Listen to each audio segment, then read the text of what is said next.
News Chop. I'm your newscaster Chop, Ashley Atienza.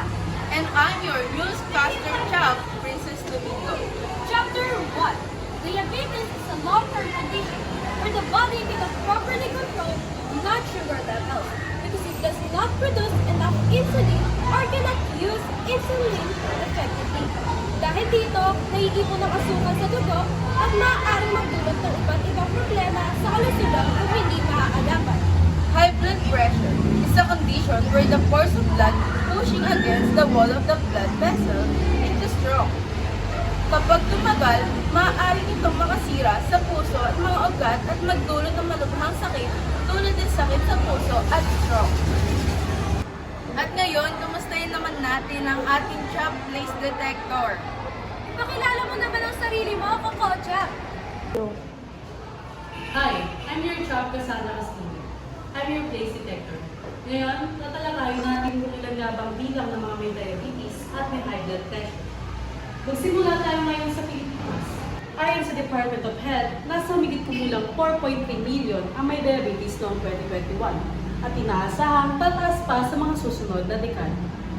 Ayon sa International Diabetes Federation, tinataya mga 10.8 to 11 million na adultong Hapon, edad 20 hanggang 79 ang may diabetes noong 2024. Ito ay humigit kumulang 8.1% ng mga adultong populasyon ng Japan. Sa populasyong mga adultong humigit kumulang 93 million, mga 1 sa 12 ay may diabetes. While according to the US Centers for Disease Control and Prevention, about 38.4 million people in the United States have diabetes, both diagnosed and undiagnosed. That's roughly 11.6% of the US population.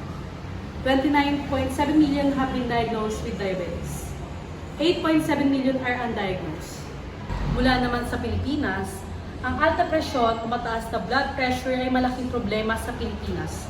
Tinatayang mga 30 to 33% ng mga adultong Pilipino ang may mataas na blood pressure. Ibig sabihin, mga 1 sa 3 adultong Pilipino ang may alta presyon. Sa Japan, mataas ang bilang ng mga adultong may alta presyon.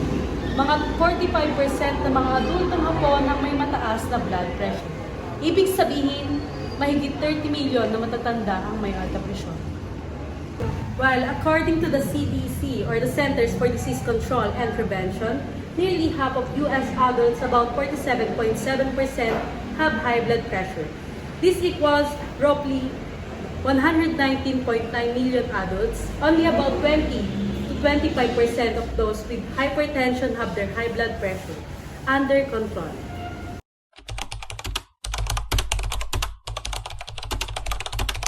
Gaano kahirap magkaroon ng diabetes? And ano yung usual mong ginagawa? Okay na ka. Sobrang hirap kong magkaroon ng diabetes kasi pag ito ay lumala at nagkaroon ako ng sugat na sobrang lala, maaaring putulin ang isa sa mga parte sa katawan ko. Alam kong imposible na itong mawala. Ang tanging ginagawa ko na lang ay inuman ng gamot at pabagalin ang sintomas nito.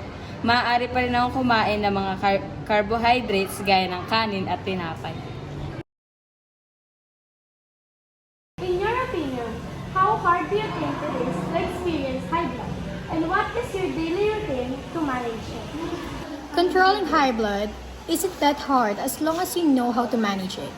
And for my routine, I eat veggies, exercise, and of course, manage my stress. It's also important to have regular checkups to monitor your blood pressure. At ngayon, tawagan naman natin ang ating kakocha. Hello? May na-interview Hello? Hello mga kachap! I'm Heinrich, the coach of. And I'm April, your co-chap. And yes, we're okay. At ngayon, nandito kami. Sa Governor Andres Pascual College sa Navotas City. And ngayon ay mag-i-interview kami. What's your name po, sir? Yan. So, good day everyone. I am Sir Samuel Roy D. Galagate. Sir Galagate, sure. Thank you. Jane. May high blood po ba sa pamilya niyo or sa lahi niyo po? Sa family, very hereditary yung high blood kasi napapasa siya from my father's side. So, paano po siya mape-prevent po sa tingin niyo? Sa tingin ko kinakailangan is continuous yung healthy lifestyle. Dapat syempre as an individual, yung exercise hindi dapat nawawala yun sa pang-araw-araw na pamumuhay. Kahit yung simple brisk walking lang, tapos yung jogging, and also yung mga sports na nilalaro natin. Maganda rin yun, na makakatulong sa katawan. That's all po. Thank you po, sir. Thank you. Thank you. What's your name po? Melody. Bea. Have you ever experienced having a diabetes po? Kami, meron ka ba? Sa Milay kami. May lahi lang, pero kami itself wala. Okay po. May mga idea po ba kayo paano po ma-prevent magkaroon ng diabetes? Ayun, katulad na naman sinasabi ng iba, inom lang ng maraming tubig, tapos bawas sa sweets, ganun. Kasi nakakaano din siya eh, kumbaga, ay nakakataba din siya. Ayun po. That's all po. Thank you po.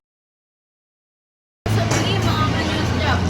Muli ang matalangin yung newscaster Chuck, Ashley Atienza.